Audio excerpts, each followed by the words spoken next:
सफाई कर्मचारी होराटಕ್ಕೆ सफाई कर्मचारी होराटಕ್ಕೆ ಬೇಕೇ ಬೇಕು ಬೇಕೇ ಬೇಕು ಮೀಸಲಾತಿ ಜಾರಿಗೊಳಿಸಿದ ಸರ್ಕಾರಕ್ಕೆ ಮೀಸಲಾತಿಯನ್ನು ಜಾರಿಗೊಳಿಸಿದ ಸರ್ಕಾರಕ್ಕೆ ಮೀಸಲಾತಿಯನ್ನು ಜಾರಿಗೊಳಿಸಿದ ಸರ್ಕಾರಕ್ಕೆ ಯಾರಿಗೆ ತಂದಿರೋ ಸರ್ಕಾರಕ್ಕೆ ಜಯವಾಗ್ಲಿ.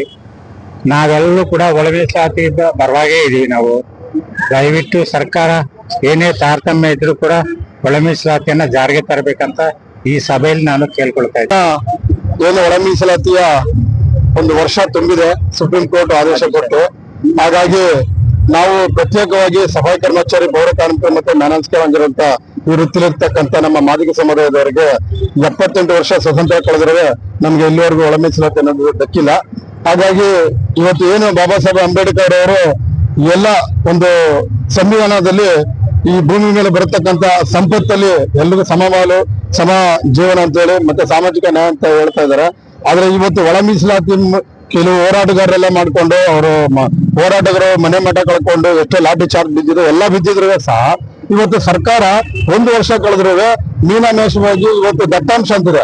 ದತ್ತಾಂಶ ಏನಂತ ಕೇಳಿದಿದೆ ಕರ್ನಾಟಕ ಸರ್ಕಾರ, ಆದಿ ಕರ್ನಾಟಕ ಅನ್ನೋದ್ರಲ್ಲಿ ಇವತ್ತೆಲ್ಲ ಮಿಕ್ಸ್ ಆಗಿದ್ದಾರೆ.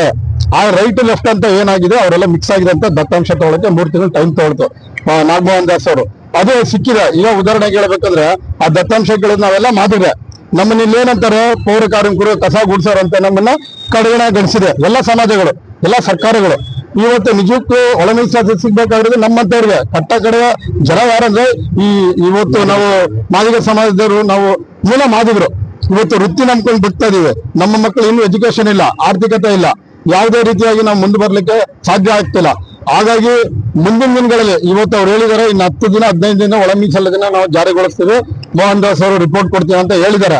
ತಪ್ಪಿದ್ದಲ್ಲಿ ಇಡೀ ಪೌರ ಕಾರ್ಮಿಕರು, ಇಡೀ ರಾಜ್ಯ ಅಂತ ನಾವೆಲ್ಲ ಕೆಲಸ ಸ್ಥಗಿತಗೊಳಿಸ್ಬಿಟ್ಟು, ಈಗ ನಮ್ಮ ಮುಖಂಡರುಗಳಂತ ಇವರೆಲ್ಲ ಒಂದು 30 ವರ್ಷದಿಂದ ಹೋರಾಟಗಳು ಮಾಡ್ತಾನೆ ಇದ್ದಾರೆ.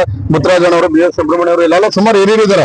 ಆದಿವಾಡ ಸಮಾಜ ಇರ್ಬೋದು, ಆದಿ ಆಂಧ್ರ ಇರ್ಬೋದು, ಆದಿ ಕರ್ನಾಟಕ ಇರ್ಬೋದು, ನಾವೆಲ್ಲ ಈಗ ದತ್ತಾಂಶಗಳು ಕೊಟ್ಟಿದ್ದೀವಿ. ಅದನ್ನೆಲ್ಲ ಕ್ರೋಢೀಕರಣ ತಾವು ಮಾಡಿದರೆ ಈ ಕೂಡಲೇ ಇದನ್ನ ಜಾರಿಗೊಳಿಸ್ಬೇಕಂತ ನಮ್ಮ ಮಾದಿಗ ಸಫಾಯಿ ಕರ್ಮಚಾರಿ ಒಕ್ಕೂಟದಿಂದ ನಾವೆಲ್ಲ ಸರ್ಕಾರಕ್ಕೆ ಒತ್ತಾಯ ಮಾಡ್ತಾ ಇದ್ದೀವಿ. ಯಾಕಂದ್ರೆ ನಿಮಗೆಲ್ಲ ಗೊತ್ತಿರೋ ವಿಷಯನ, ಸುಮಾರು ಒಂದು 5 ದಶಕಗಳಿಂದ ನಡೀತಾ ಇರೋ ಒಳ ಮೀಸಲಾತಿ ಹೋರಾಟ ಇವತ್ತು ಸುಪ್ರೀಂ ಕೋರ್ಟ್ 1/8/2024 ಏನು ನಿರ್ದೇಶನ ಕೊಡ್ತು, ಆಯಾ ರಾಜ್ಯ ಸರ್ಕಾರಗಳಿಗೆ ಅದನ್ನ ಅಧಿಕಾರ ಕೊಟ್ಟಿದೆ. ಆ ಒಂದು ಆದೇಶಗಳ ಪ್ರಕಾರ ಪಕ್ಕದ ತೆಲಂಗಾಣ ರಾಜ್ಯ ಕೂಡ ಈ ಒಳ ಮೀಸಲಾತಿ ಕೊಟ್ಟು ಆಗ್ಲೇ 3 ತಿಂಗಳಾಗಿದೆ. ನಮ್ಮಲ್ಲಿ ದತ್ತಾಂಶಗಳು ತಗೊಂಡಾಗ 1,10,00,000 ಜನ ನಾವು ಮಾದಿಗರಿದ್ರು ಕೂಡ ಅದರಲ್ಲಿ 33 ಪರಿಶಿಷ್ಟ ಜಾತಿ ಪಂಗಡದ ಜನ 33 ಲಕ್ಷ ನಾವು ಮಾದಿಗರಿದ್ದೀವಿ. ಆದ್ರೂ ಕೂಡ ನಮ್ಗೆ ಮೀಸಲಾತಿಯಲ್ಲಿ ಯಾವುದೇ ರೀತಿ ಸೌಲಭ್ಯ ಇಲ್ಲದೆ ತುಂಬಾ ಅನ್ಯಾಯಕ್ಕೊಳಪಟ್ಟಿದ್ದೀವಿ. ಇದನ್ನ ಮನಗಂಡು ನಮ್ಮ ತೆಲಂಗಾಣ 5 ರಾಜ್ಯಗಳಿಗೆ, ಆಂಧ್ರ ಇರ್ಬೋದು, ತೆಲಂಗಾಣ ಇರ್ಬೋದು, ಎಲ್ಲ ಸುಪ್ರೀಂ ಕೋರ್ಟ್ ಆದೇಶದಂತೆ ಜಾರಿಗೊಳಿಸಿ ಅಂತ ಆದೇಶ ಮಾಡಿದೆ.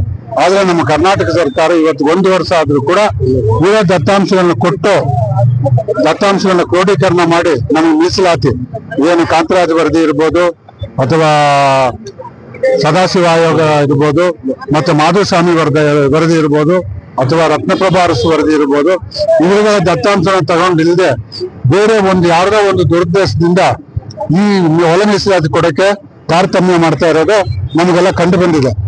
ಅದರಲ್ಲೂ ಕೂಡ ಸ್ವಾತಂತ್ರ್ಯ ಬಂದ 75 ವರ್ಷದಲ್ಲಿ ನಮಗೆ ರಾಜ ಮಹಾರಾಜರು ಹೇಳಿರೋದು ಏನಪ್ಪಾ ಅಂದ್ರೆ, ನಮ್ಮನ್ನು ಗುರುತಿಸಿದಾರೆ ಆಗ್ಲೇ ಏನನ್ಬಿಟ್ಟು, ಕೊಯಮತ್ತೂರು ಮಾದಿಗರು, ನೆಲ್ಲೂರು ಮಾದಿಗರು, ಬಳ್ಳಾರಿ ಮಾದಿಗರು ಅಂದ್ಬಿಟ್ಟು ಗುರುತಿಸಿದ್ದು ನಮ್ಮನ್ನು ಮಾದಿಗ ಅಂತ ಗುರುತಿಸಿದ್ರು ಕೂಡ ನಾವು ಯಾವ್ದಕ್ಕೆ ಸೀಮಿತವಾಗಿದ್ದೀವಿ ಅಂದ್ರೆ ಬರೀ ನಗರ ಮತ್ತು ಹಳ್ಳಿನ ಸ್ವಚ್ಛಗೊಳಿಸೋದ್ರಲ್ಲಿದ್ದೀವಿ.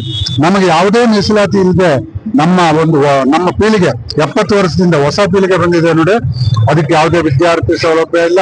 ಒಂದು ಉದಾಹರಣೆ ನಿಮಗೆ ಹೇಳ್ತಾ ಇದ್ದೀನಿ. ನಮ್ಮಗಳ ಹೋರಾಟ ಫಲವಾಗಿ ಈಗ 2012ರಲ್ಲಿ ಮೈಸೂರಿಂದ ಬೆಂಗಳೂರಿಗೆ ಪಾದಯಾತ್ರೆ ಹೋದಾಗ ಸಫಾಯಿ ಕರ್ಮಚಾರಿ ಆಯೋಗ ರಚನೆ ಮಾಡಿದ್ದಾರೆ. ಆದ್ರೆ ಆಯೋಗದಲ್ಲಿ ಈ ಸಫಾಯಿ ಕರ್ಮಚಾರಿ ಅವಲಂಬಿತರಿಗೆ ಯಾವುದೇ ರೀತಿ ಕಿಮ್ಮತ್ತು ಬೆಲೆ ಇಲ್ಲ.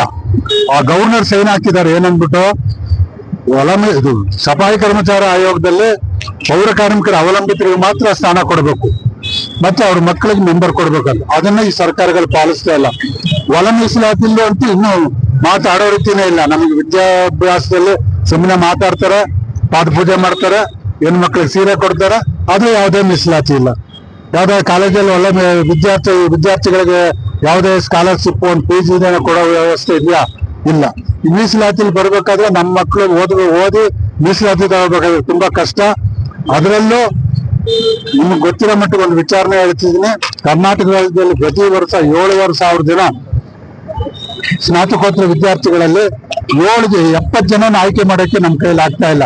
ಯಾಕಂದ್ರೆ ಉಳ್ಳವರ ಪಾಲು ಈ ಶಿಕ್ಷಣ ಕೇಂದ್ರದಲ್ಲಿ ತಗೊಳ್ಳಿ, ಬರೀ ದುಡ್ಡು ಯಾರು ಡೊನೇಷನ್ ಕೊಡ್ತಾರೆ ಅವ್ರಿಗೆ ಹೊರತು ಪೌರ ಕಾರ್ಮಿಕರ ಮಕ್ಕಳು ಇರ್ಬೋದು, ಸಫಾಯಿ ಕರ್ಮಚಾರಿ ಮಕ್ಕಳು ಇರ್ಬೋದು, ಅದರಲ್ಲೂ ನೆಲ್ಲೂರು ಮಾದಿಗರು, ಕೊಯಂಬತ್ತೂರು ಮಾದಿಗರು, ಬಳ್ಳಾರಿ ಮಾದಿಗರಿಗಂತೂ ಅವಕಾಶನೇ ಇಲ್ಲವೇ ಇಲ್ಲ.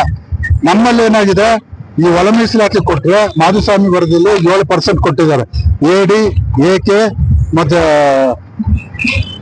ಆದಿ ಆಂಧ್ರ 3 ಜನಕ್ಕೆ 7% ಕೊಟ್ಟು ಜಾರಿ ಮಾಡಿದ್ರೆ ನಮ್ಮ ಒಂದು ಈ ಸಮಾಜ, ಈ ಪೀಳಿಗೆ ಮುಂದಿನ ದಾರಿಗೆ, ಮುಂದಿನ ಒಂದು ಎಲ್ಲ ರೀತಿಯ ಮುಂದೆ ಬರೋಕ್ಕೆ ಸಮಾಜದಲ್ಲಿ ಎಲ್ಲಾ ರೀತಿ ಸೌಲಭ್ಯ ಪಡೆಯೋಕೆ ಅವಕಾಶ ಆಗುತ್ತೆ ಅಂದ್ಬಿಟ್ಟು ನಾವು ಈ ಸಮಯದಲ್ಲಿ ಈ ಮೀಸಲಾತಿನ ಆಗಸ್ಟ್ 1 ಇವತ್ತಾಗಿದೆ, 1 ವರ್ಷ ಆಗಿದೆ, ಆದಷ್ಟು ಬೇಗ ಕೊಡ್ಬೇಕಂತ ಈ ಸಮಯದಲ್ಲಿ ನಾವು ಒತ್ತಾಯಪೂರ್ವಕವಾಗಿ ಹೋರಾಟ ಈ ಮುಖಾಂತರವಾಗಿ